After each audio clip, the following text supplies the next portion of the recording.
शांतरापुर मागे पर्व अनुष्ठित। केन्दुझर जिला घटगां ब्लॉक शांतरापुर ग्राम मुंडा संप्रदायर मागे पर्व अनुष्ठित होइछि। ग्रामटी उत्सव मुखर हो उठिछि। आम कला आम सांस्कृतिक मध्यरु आदिवासी मुंडा संप्रदाय नृत्य गोटे नियारा परंपरा जहाँकि लोक मानकु एकता सूत्र में बांधि रखिबा, भातृभाव बंधुत्व भाव सृष्टि करवा यार मूल उद्देश्य।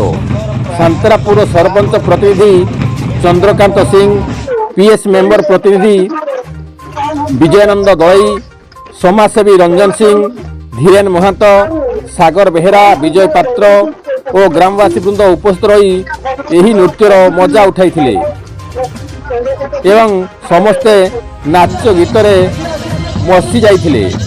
मनोरंजन दास का रिपोर्ट केडी न्यूज।